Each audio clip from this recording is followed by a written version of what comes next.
The morning the pecans came down, it was a Tuesday in October of 2019, and the sky had gone the color of a bruise the night before.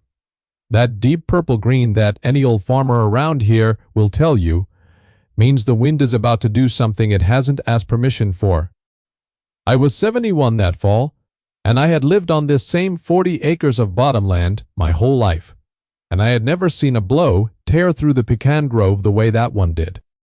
It came out of the southwest around 2 in the morning, and by the time the sun came up gray and low over the fence line, the ground under the old trees was carpeted 3 inches deep in split husks and cracked shells and pecans that had been ripped down green and brown, and every stage in between.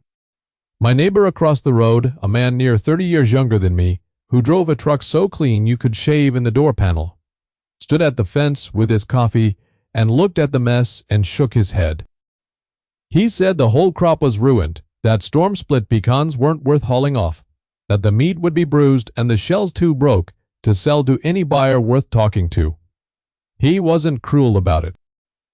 He was just certain, the way men get certain when they've read a market report, and never once stood under a tree at 4 in the morning, listening to what the wind was carrying. I told him I might gather them anyway.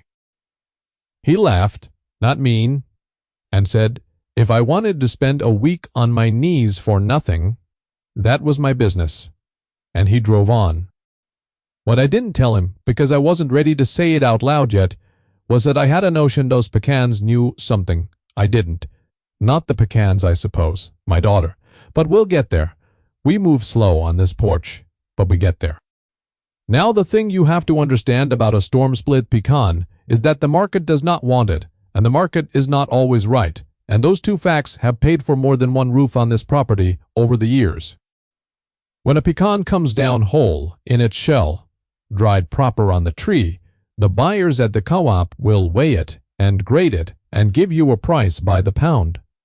And that price in the fall of 2019 was running about $1.10 for the good native varieties, and the man at the buying station that year told me straight that split and green fallen pecans weren't worth his scale time at all. He offered to take the whole downed lot off my hands, 300 pounds by his rough eye, for $5. And he said it like he was doing me a kindness, like he was sparing me the shame of hauling garbage. I want to be honest about my reasons here. Part of me took that $5 deal in reverse, meaning I told him I'd keep them and pay myself the $5 for the labor, because I am a stubborn old man, and I did not like being told the thing on my own ground was worthless before anybody had cracked a single one open.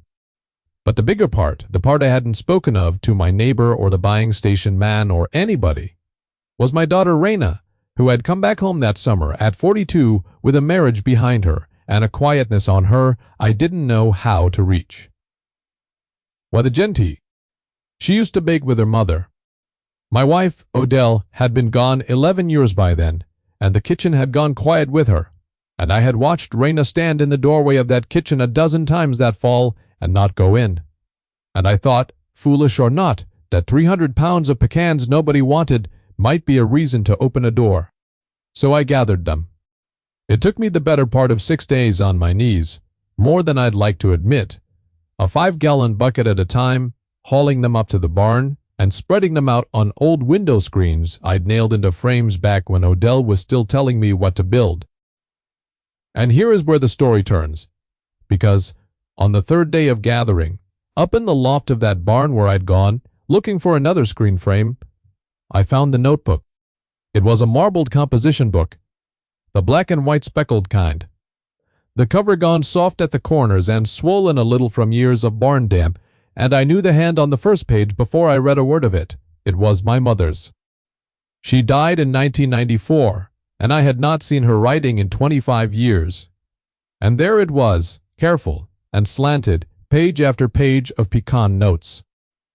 Now I need to tell you something about my mother that the co-op man never knew, and my clean truck neighbor never guessed. She was not a farmer's wife who baked. She was the one who kept us fed through the years when the cotton failed and the cattle prices cratered, and she did it by turning our pecans into pies and selling them off a card table at the front of the property and I had forgotten it, or have forgotten it, the way you forget things that happened to you before you were tall enough to see over the table. That notebook was her ledger and her recipe book and her weather diary, all in one, and I sat down in the loft dust, with my knees complaining, and I read it until the light went, and I did not gather another pecan that day. Most of it was numbers, and I have always trusted numbers more than opinions.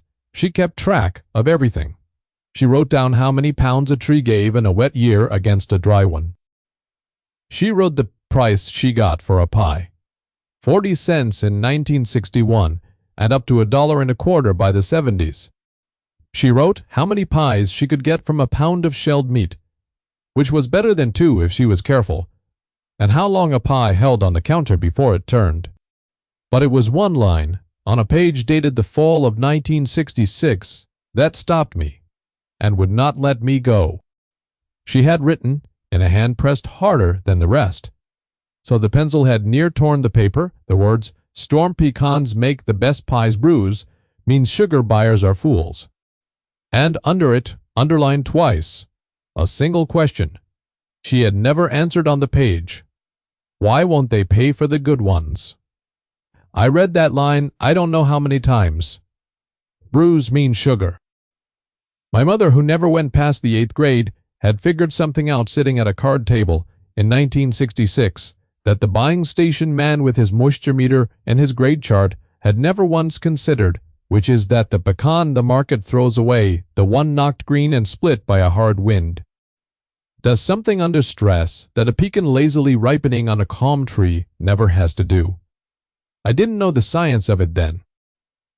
I do now, and I'll tell you. But I want to keep the order of things, because the order is how it happened, and the order is the whole point. I put the notebook back in the crate that first night, because I wasn't ready. I'll own that.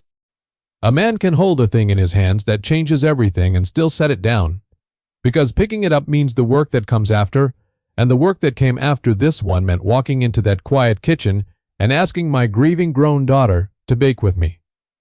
And I did not know how to do that, any more than she knew how to walk through that doorway.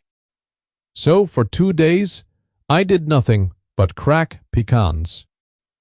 I sat on the porch with a hand cracker in a bowl, and I went through pound after pound of the storm-split lot. And here is the thing my neighbor was so sure about that turned out to be exactly backward. The meat was not bruised to ruin. It was darker than a good, clean pecan. Yes, a deeper amber, some of it near mahogany at the edges, and it was oilier to the touch. And when I finally gave in and ate a handful, standing there on the porch like a fool at 71 years old, I understood what my mother's pencil had torn the paper to say. It was sweeter. Not a little. A lot. The storm-split pecans tasted like somebody had already candied them, and I sat there with the flavor of it on my tongue and my dead mother's handwriting in my head, and I felt the years fold up like a road map. And I finally understood that the $5 garbage I'd hauled up to the barn was worth more than the whole clean crop the co-op man had graded. If only there were a way to prove it that a certain kind of person would believe. Because that is the trouble with knowing a thing in your mouth. You can taste the truth all day long, and it changes nothing until somebody with a title agrees with you. And I am old enough to be sour about that, and old enough to know it's just how the world runs. So the next morning, I did the 2 hard things at once.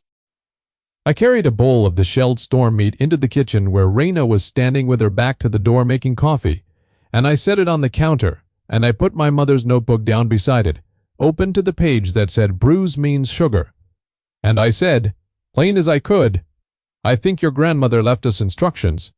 Raina turned around slow. She looked at the notebook a long time. Then she looked at me, and she asked the one question that told me she was already halfway through the door, which was, how many pounds did you say we've got? Not why, not who's going to buy it, not you're too old for this, just how many pounds. I told her near 300, and she said that was a lot of pie. And I said her grandmother thought a pound made 2, and she picked up the notebook and started reading. And she stood there reading in that quiet kitchen for the better part of an hour while the coffee went cold. And when she looked up, her eyes were wet, but her voice was steady. And she said, "We'll need to test the sugar. If Grandma's right, I don't want to guess at it. I want to know." That was Raina all over, and it was the best thing that could have happened, because left to me, I'd have baked a pie on faith and sold it on a hunch, and faith and hunches don't build a wait list. She had worked 8 years in a bank before her marriage folded, and she thought in columns and proofs, the way I think in weather and soil, and between the two of us, we made a thing my mother never had, which was a way to show the doubters. First thing she did was call the county extension office, which is where the modern experts live, and a young agent came out that Thursday with a clipboard and a Carhartt jacket so clean it still had the fold lines in it. And he was polite and he was helpful, and he was on the one thing that mattered, completely wrong. He looked at our screens of dark storm split meat, and he told us kindly that fallen and split pecans commonly show elevated free fatty acids, that they go rancid faster, that we'd be lucky to hold quality 2 weeks, and that there was no commercial market for storm damage. And he gave us a number, said we might salvage maybe 30% as usable. Call it 90 pounds if we were diligent, and the rest we should compost. He said it the way people say a thing to end a conversation, and he meant well. And he wrote it on his clipboard, and he did not stay long enough to taste a single one. Raina walked him to his truck and thanked him honest. And when she came back inside, she set down her pencil and said, "He's measuring for shelf life at a warehouse. We're not a warehouse, we're a pie stand." Different question. And that, right there, is the whole difference between a person who reads the chart and a person who reads the ground. Same numbers, different question. So she asked her own question, and she asked it of somebody I hadn't thought of, a fellow named Marcus, who ran a little contract lab over in the next county, mostly testing feed and hay and soil for farmers, a soil and plant man who'd been squinting at samples for 30-some years. Raina drove 2 batches over to him in mason jars, one from our storm split lot and one bought clean off the co-op shelf for comparison. And she asked him to run the sugar content on both and to check for the rancidity the extension agent had promised.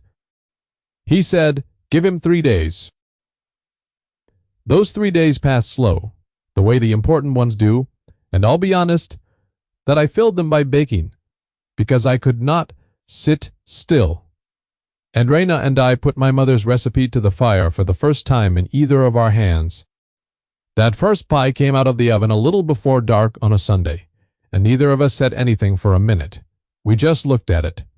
This deep-set filling gone almost black amber and glossy, the whole kitchen smelling like something Odell used to make, and something older than that too, something from before I could see over the table. We each took a fork. Raina got there first, and she made a sound I hadn't heard her make in the months she'd been home, a small, surprised laugh right up out of the middle of her, and she said, "Dad? Dad, there's hardly any sugar in this, and it tastes like there's a cup of it." My mother's line came back to me then, plain as if she'd said it in the room. Bruise means sugar. She'd known it in 1966, and the world had told her she was a woman at a card table and paid no mind, and here it was proving itself out on a fork 53 years later in her granddaughter's mouth. When Marcus called Thursday, he did the thing the good ones do, which is he went quiet before he spoke. Raina had the phone and I was watching her face, and I saw her go still. And I heard the little tin of his voice on the other end, but not the words. And then she said, "Say that number again," and wrote something down.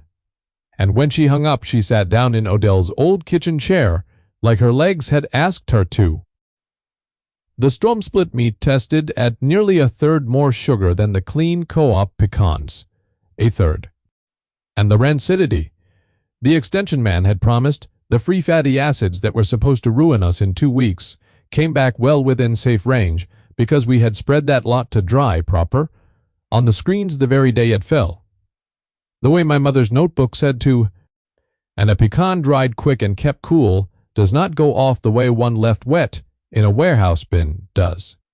Marcus, who tested feed and hay for a living and did not deal in flattery had said one word to Raina before the numbers, and she told me later it was the word that made her believe we had something.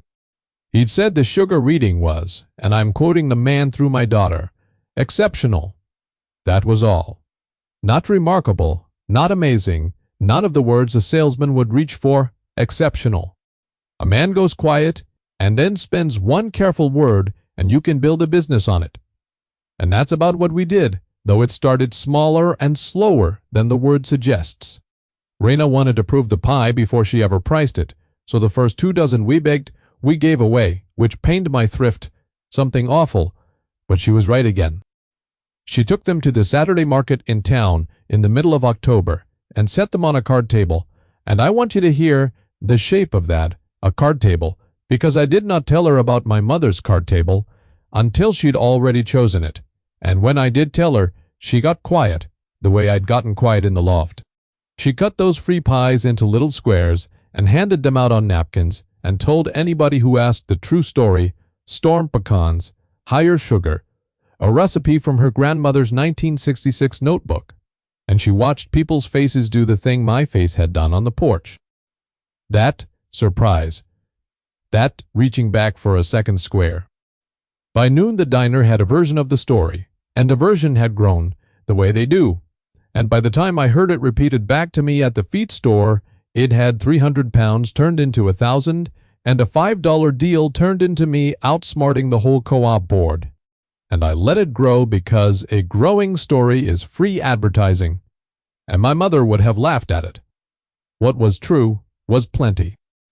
What was true was that the next Saturday, Raina showed up with 20 pies to sell at $14 apiece and sold every one before 10 in the morning and took the names of 11 more people who wanted one and didn't get it. And that, right there, that little paper list of 11 names was the first page of the waitlist. Now I have to slow down here and be fair to the arithmetic, because the arithmetic is the part my neighbor never did in his head. And it's the part that turned a stubborn old man's $5 spite into something that mattered.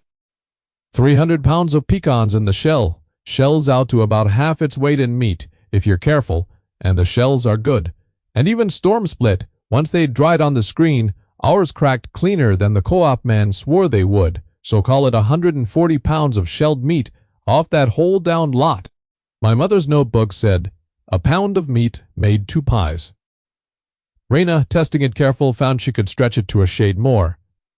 But we held to 2 to be honest with ourselves, which is 280 pies possible, awful lot the buying station had valued at $5. At $14 a pie, before you take out flour and butter and eggs, and Raina's time and the propane for the oven, that's a number I will let you do yourself, sitting there, because the doing of it is the point. And because the first time Raina wrote it out in her banker's hand in the column, on the kitchen table, I watched a grown man's worth of doubt go out of her shoulders. She looked up at me and she said, "Dad, the extension agent told us we had 90 pounds of compost." And I said, "He was answering a warehouse question." And she said, "We're not a warehouse," and we both laughed. And it was the first real laugh in that kitchen since Odell, and I would have paid a great deal more than $5 for it. The pie stand went up proper at the front of the property in the first week of November, and it was no card table by then. It was a little roofed stand I built, out of lumber I had under a tarp in the barn, some of it likely the same lumber my mother's card table legs had leaned against 60 years back. We opened it Fridays and Saturdays, and word had done its work, and there was a line the first morning. Cars pulled off on the shoulder of the county road, and along about the middle of that first morning, my clean truck neighbor came by. He didn't get out at first. He idled at the edge of the lot with his window down and looked at the line of cars and the little stand and Raina handing pies out over the counter in her grandmother's apron, and I walked over because I'm too old to pretend I didn't see him. He looked at all of it a while. Then he said, "What are you charging for those?" And I told him 14, and he did some arithmetic behind his eyes, the arithmetic he hadn't done in October, and I watched him get to the same number Raina had written in the column. He didn't say I was right. That's not how it goes, and I wouldn't have wanted it. He just looked at the barn, where those 300 pounds of ruined worthless storm pecans had dried on my mother's window screens, and he said, "Huh? Guess the wind knew what it was doing." Then he told me to save him one for Thanksgiving, and I said I'd try, and he drove on. That clean truck of his throwing no dust because we hadn't had rain, and I stood there in the cold morning air, feeling 71 years old and about 8 years old both at once, standing where my mother stood. By Thanksgiving, the waitlist was real, and it was long. Raina kept it in a spiral notebook of her own, right alongside her grandmother's marbled one, the old hand and the new hand in the same drawer, and by the third week of November, she had turned away more orders than she could fill, and had started a list for the following fall, and had begun, in that banker's brain of hers, to draw out a plan for buying up other people's stormed-down pecans. The very lots the co-op turned away every year, the garbage nobody else wanted, at a fair price that would have folks glad to be rid of what they thought was ruined. She figured, and she was right, that there is a storm somewhere in this county nearly every fall, and a whole crop of split pecans thrown away every time, and a whole world of people who have never once been told that bruise means sugar. My mother had written it down in 1966 and asked why they wouldn't pay for the good ones, and the answer, I think, is that nobody had ever shown them what good was. Raina showed them, one napkin square at a time, and now there was a list. I want to tell you the last thing, the thing that isn't in any column. On Thanksgiving morning, I found Raina in the kitchen before light, a pie already cooling on the rack, and she wasn't baking for the stand was closed for the holiday. She'd made one pie, and she'd set it on the table beside the two notebooks, and she was just sitting there in the dark with a cup of coffee, and I sat down across from her, and neither of us said anything for a good long while. Then she said, "I didn't know how to come home, Dad. I want you to know, I didn't come home for the pecans."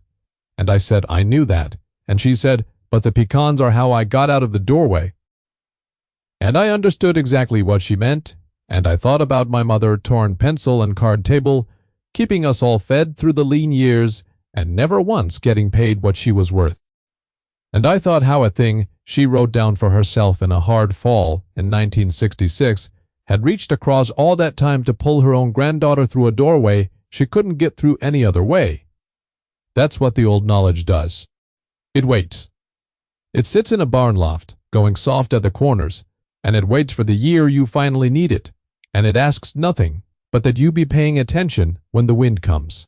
So here is what I've come to. Sitting on this porch with the grove bare, now, and another winter coming. The market will tell you what a thing is worth, and the market is not lying, exactly, but it is only ever answering the question it was built to answer, and that question is almost never the one that matters to you.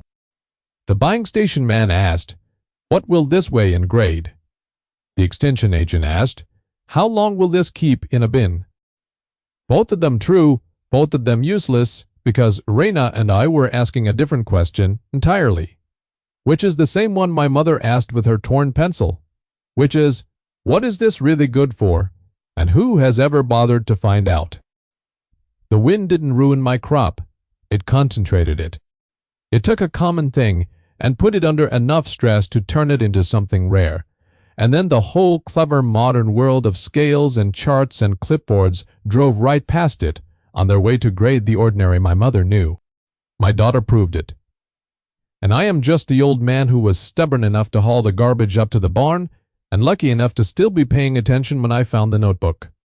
The difference between a ruined crop and the best year my family ever had was only ever whether somebody stopped to taste it. If you've got your own pile of storm-split pecans out back, your own worthless lot, your own thing the market drove past and the experts told you to compost, I'd truly like to hear about it down in the comments and about whoever it was that once tried to tell you it was garbage. And if this story reached you the way that Notebook reached us, sitting quiet until the year you needed it, then go on and subscribe and stay a while. We move slow on this porch, but we get there.